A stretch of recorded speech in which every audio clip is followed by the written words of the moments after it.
mais com a paz do Senhor. Amém. Eu quero ler o texto que está dentro da proposta temática do livro do Gênesis, capítulo 21, versículos 9 e 10.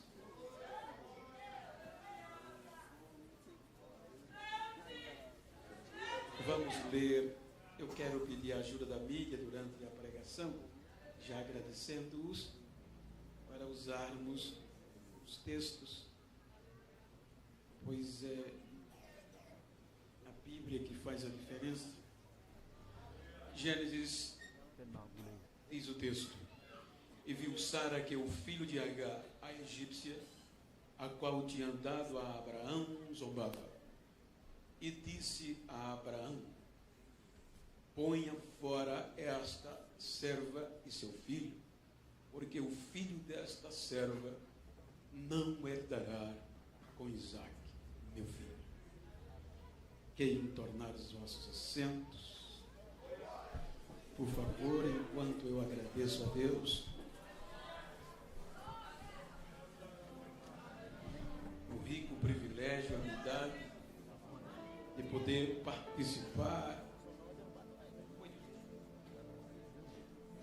participar desta festividade do Círculo de Oração da ADED.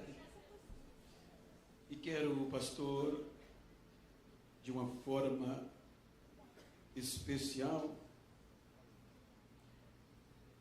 externar a minha alegria da sua receptividade, do seu carinho com a sua muito digna esposa, pastora Sara. Quero publicamente externar esta gratidão, pois eu sei que eu não mereço. Quando a irmã Maria me ligou o seu nome, no nome da pastora, eu me senti muito honrado. Então, em vossos nomes, quero externar a minha gratidão a todo o corpo ministerial, a esta igreja, a toda a coordenação do Círculo de Oração com as componentes. Que Deus vos abençoe. Então, isso, meu amigo, pastor Orson, eu quero publicamente dizer que te amo, mesmo sem valer nada, mas eu te amo mesmo assim. Obrigado pela receptividade ao Tarly, pastor Tarly, pastor Eduardo, estiveram mais perto. Que Deus os abençoe. Queridos, como se trata de uma proposta temática, e obviamente, e é a Bíblia, então eu quero, com base no texto, trazer uma mensagem estimulativa falando sobre detentores da herança. Diga comigo, detentores da herança. Quero pedir a vossa paciência e permissão para contextualizar a Bíblia com a história. E para entendermos a proposta temática, me permita contextualizar os capítulos a partir do capítulo 12, dando ênfase.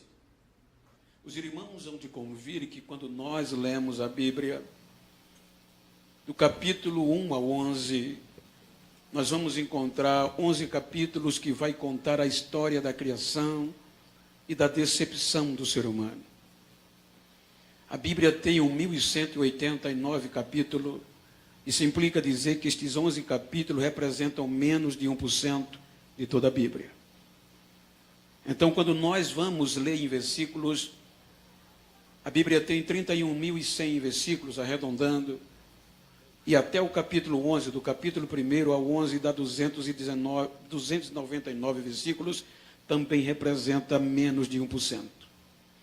Então, isso implica dizer que a partir do capítulo 12 do Gênesis, vai representar mais de 99% do contexto histórico bíblico, Deus investindo em um projeto ousado para restaurar o ser humano. Quando nós vamos para o capítulo 12, versículo 1 ao 3, os irmãos observam que a promessa, a detenção da promessa, ela é específica. Veja que do meio de um ser humano totalmente arrebentado, caído, afastado de Deus, Deus escolhe um homem, capítulo 12 do Gênesis, versículo 1, e lhe faz uma proposta que na ótica humana não tinha como acontecer. A Bíblia diz no capítulo 12, a mídia me ajuda, por favor, capítulo 12, ora, o Senhor disse a Abraão, sai da tua terra, da tua parentela, da casa do teu pai, para a terra que eu te mostrarei. Observe que esta proposta é ousada. Não era comum ouvir isto, pois até o capítulo 11, entre o capítulo 11 e o capítulo 12, há um período longo de tempo. Então isto não era comum se ouvir, a proposta era ousada. Então Deus vem a um homem chamado Abraão e lhe faz essa proposta. Então observe que entre o 1 e o 2 há questionamento, porque dentro da razão humana seria impossível acreditar e crer e obedecer sem questionar. Porque hoje nós que temos a Bíblia, temos a história, vivemos a experiência. Se Deus chegar aqui e disser, pastor Orson, deixe este lugar, ele vai orar, ele vai questionar. Imagine aqui. Então observe que há um questionamento entre o 1 e o 2. A ponto que Deus vai pegar a fraqueza de Abraão, vai pegar a impossibilidade para motivá-lo. Porque o versículo 2, o que é que diz? O versículo 2 do capítulo 12. Então Deus diz que eu far-te-ei uma grande nação, e abençoar-te-ei, e engrandecerei o teu nome, e tu serás uma bênção. Veja que este é motivacional. Por quê? Porque o problema de Abraão não estava simplesmente nele, mas em Sara, sua mulher. A Bíblia diz que Sara tinha o útero infértil, era estéril. Então, dentro da probabilidade, da cultura da época, eu digo porque eu tenho amigos, ando lá e conheço um pouco, tanto literal como presencial da cultura, é que era dificultuosidade para uma mulher que não gerava filho. Primeiro, para o casal. Porque dentro da cultura, a probabilidade dentro que eles viviam, não deixar de ter filho. Quando um moço casa com uma moça, a família, tanto de ambos, no primeiro ano vai perguntar pelo filho. Porque filho é honra, filho é prosperidade. Não ter filho é vergonha. Então, quando um casal não tem filhos, então não só ele entra no opróbrio, que é o ápice da vergonha, mas também toda a família. Então, observe que a Bíblia diz que Sara tinha o útero infértil, ela não produzia. E isto já trouxe uma vergonha, e esta vergonha era abrangente. Por quê? Se eu fosse um marido judeu ou hebreu na época, conforme falado, então, se a minha mulher, sendo ela hebreia, não gerasse filho, então eu perdia o direito como homem de voz na família. Porque na cultura, se eu tenho um irmão e ele tem um filho ou uma filha, quem vai decidir sobre o casamento não é o pai, meu irmão, mas sou eu que sou o tio. Então, eu tenho um poder de voz, mas se eu não gero filho, eu perdo o poder de voz na família. E também na sociedade, porque diante dos meus amigos, eu sou um projeto falido, eu não tenho prosperidade, não prolifero. E se eu não tenho filhos, então eu sou um fracasso. E a mulher é que sofre, no caso Sarai. Por quê? Porque a própria sogra e as próprias cunhadas vão fazer de tudo para ela vazar. Porque tem que vir outra para tirar a vergonha do marido, para lhe dar filhos. Então veja que Deus vai pegar a vergonha, a fraqueza, e ele vai prometer a Abraão o que era impossível na ótica humana: far-te-ei uma grande nação. E para fazer uma grande nação tem que começar pelo um filho. E a patologia diz biblicamente que era impossível. Então ele vai motivar com a maior necessidade: te farei o teu nome. Veja, engrandecerei o teu nome, tirarei o teu nome da vergonha, te tornarei famoso, vou te dar uma a ponto de você ser conhecido. Então Abraão convence a Sara a aceitar a proposta. Porque, digam vocês, mulheres, vocês são afetivas, são amorosas.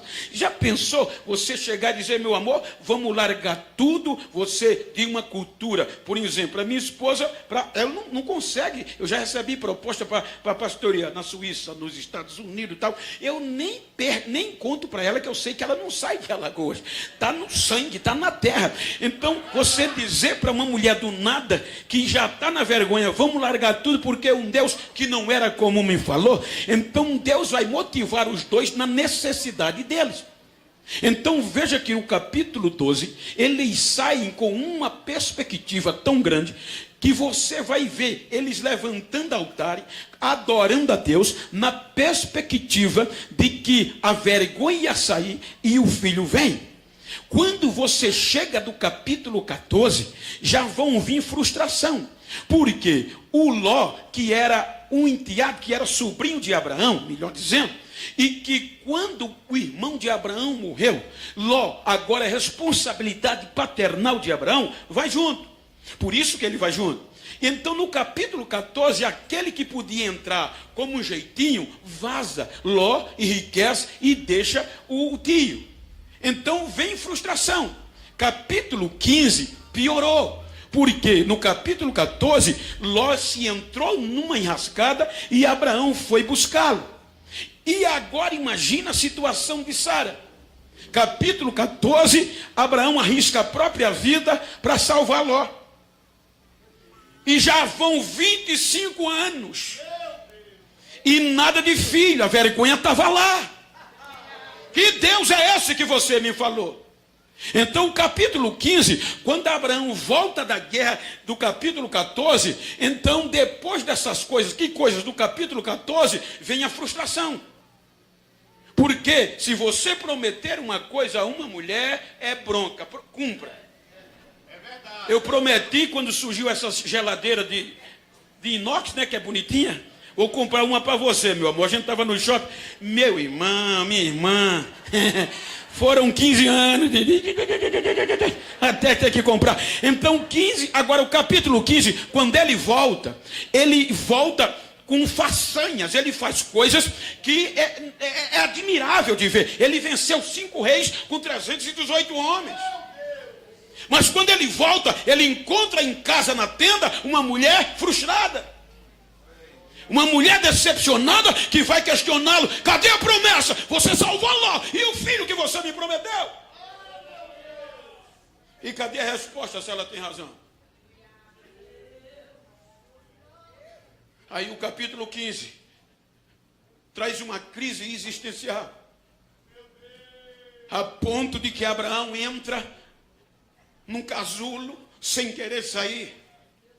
A Sara tem razão. Deus não cumpriu o que prometeu. Já foram 25 anos, ou melhor, já se passaram cerca de 10 anos. E nada. São 10 anos e nada. Então é quando vem a crise e ele se enclausura e vem a dúvida. Detentores de uma herança, de uma promessa, a dúvida vem. Capítulo 15 do Gênesis, versículo 1, por favor. Depois dessas coisas, do capítulo 14, veio a palavra do Senhor a Abraão em visão, dizendo: não temas. Veja que o medo veio. Não temas, Abraão, eu sou o teu escudo, o teu grandíssimo galardão. Veja que depois de 10 anos, pela primeira vez nos registros, ele questiona Deus, ele duvida. Versículo 2, estou passando a Bíblia para você, é Bíblia, né, que a gente veio pregar. Então disse Abraão: Senhor Deus, o que hás de me dar? Pois ando a sem filho. Veja que o problema era o filho. Ando sem filho, e o mordomo da minha casa é o Damasceno Eliezer.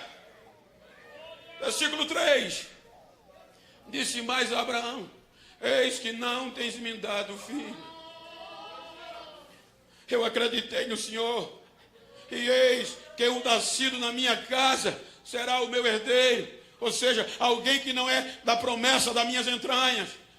Aí vem Deus e diz: eis que veio a palavra do Senhor a ele dizendo: este não será o teu herdeiro, mas aquele que das tuas entranhas sair, este será. Mas como continuar acreditando? Veja o que diz o versículo 5. Então, leia comigo. Então o levou fora. Isso implica dizer, o texto é claro, que a crise foi tão grande que Abraão não teve coragem de sair da tenda. Deus chama ele, mas a crise enclausurou. Aí Deus arranca ele para fora e diz: vem cá, eu quero te mostrar uma coisa. Olha para os céus. E sabe o que é lindo? Se passa para o versículo 12, por favor. E pondo-se o sol. Veja que quando Deus arrasta Abraão para fora, era de dia. Porque Deus vai dizer a ele: eu vou te mostrar algo. Olha para o céu e conta as estrelas, se a podes contar. Como contar? Para contar a estrela de dia é só milagre. De noite, se fosse de noite, eu fiz muito isso. Eu cresci na roça, na cana, e às noites, às vezes trabalhando de tratorista, de ajudante, é escuro, você vê as estrelas e começa a contar e se perde. Qualquer um pode contar, mas contar a estrela de dia só para Deus animar crente que está desanimado. Aí Deus disse: olha, vem, eu vou te mostrar. Olha para o céu. Quando ele olha, quantas estrelas? Ele não conta. Assim vai ser a tua descendência. A promessa está de pé, Abraão.